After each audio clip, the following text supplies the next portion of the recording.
I found one of the most shocking things that I found thus far in all the inspections that I've performed for people so far. And here we are on the roof of an architecture firm in this beautiful space that this person lives in. I'm going to show you the first thing right here. Stay back. Radio frequency energy may exceed exposure limits. This person just found out recently that they have cancer, and they've actually been helping their son for the last year or so, who's 25, who also has cancer. And I'm going to show you what is behind this building, and I'm really, really shocked. So here we go. Here's this door, and we're going to just step in here very briefly because it's really intense in here. So this is cell phone towers. Look at that. It's unbelievable. And again, I'll show you the meter.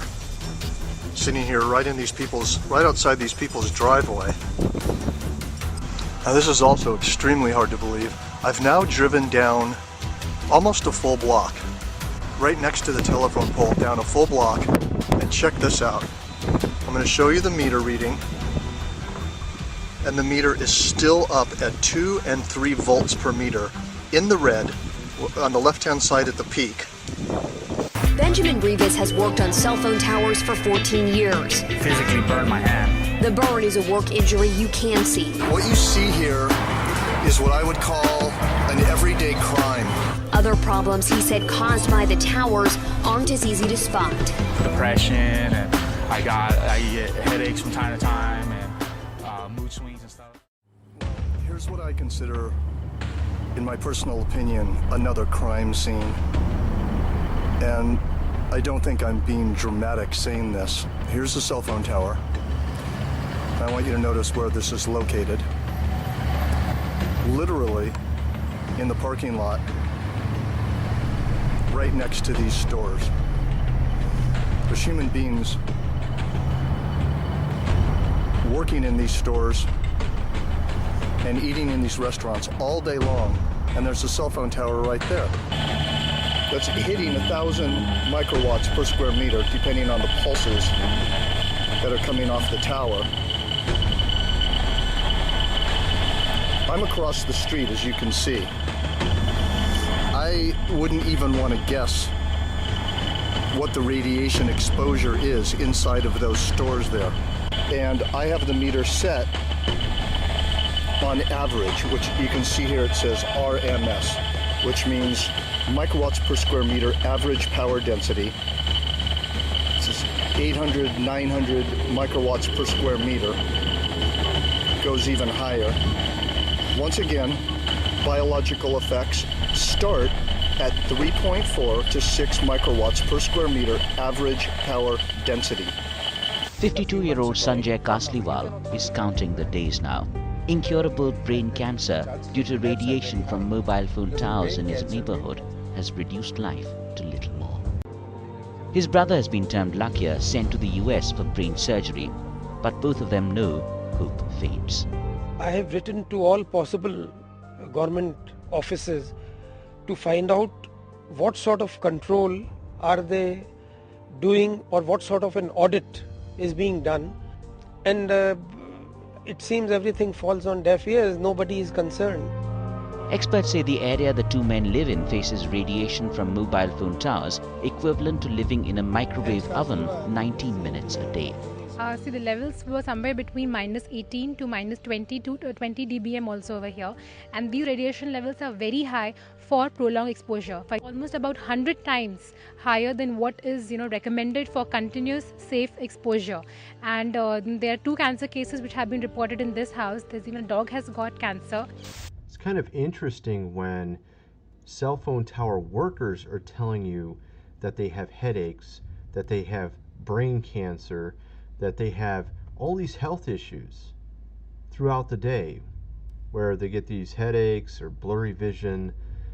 Why would so many of these guys have these seemingly often problems like this? You would think that if there was nothing really bad about cell phone towers, that obviously those who would work on these towers would be fine.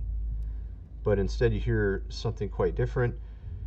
And with the readouts with this, 1,000 plus microwatts per square meter measured near one of these cell phone towers, when it only takes about 10 microwatts to even have any effect on you. So we're talking 100 times the threshold for where it actually can cause harm to a person.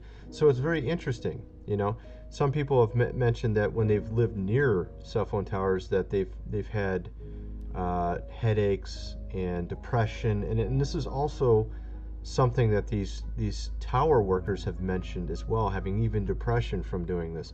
So this also begs the question of whether or not these patents I've shown in a previous video really are something that is being used on some of these towers to where it can actually influence you. These frequencies that they use can cause certain types of emotions and certain types of feelings.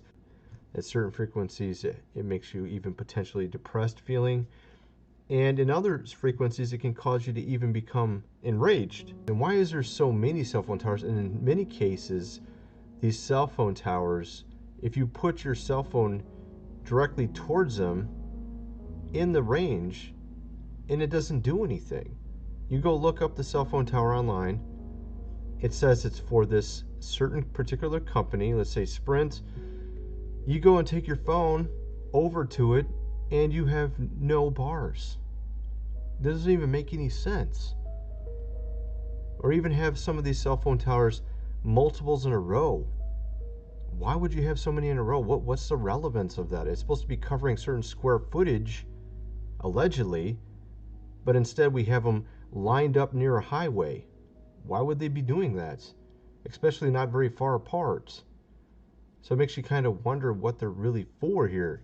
To broadcast the entire Earth, it takes 2 kilowatts, 2 hair dryers. Now a microwave oven uses 1,000 watts or 1 kilowatt. Here's the damage 1 kilowatt can be done by somebody when they take a magnetron out of a microwave and turn it into a ray gun. This is just a small example of a low-tech weapon running on 1,000 watts. Then you have these things here, these huge towers of death.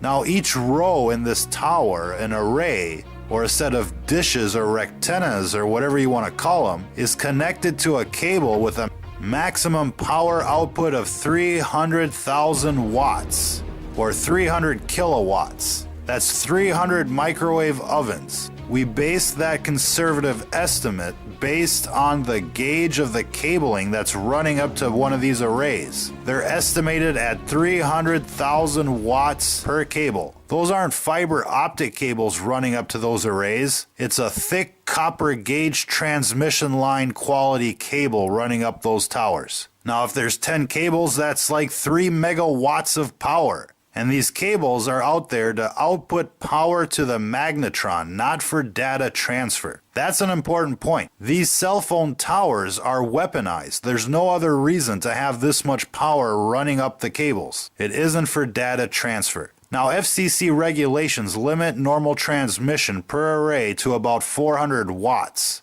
To put that into perspective, 1 watt from your phone can go 25 miles to the nearest tower. A 1,000 watt magnetron on a stick can blow shit up. And these towers have a 300 kilowatt power line running up to each rectenna. And who knows, there could be an amplifier at the top of these towers that steps up the power even more. The point is here, ladies and gentlemen, is that these companies like Lucent and Google could turn up the juice at any time and nuke a town. They could nuke the entire country without any warning, without anybody being able to protect themselves. They could cook them like a boiling frog in the middle of the night. This infrastructure is not only in place, it's built up with multiple levels of redundancy. Every big city has thousands of these death towers. And all that needs to happen is for an AI from Google or whoever to come in and nuke everybody at once and take over.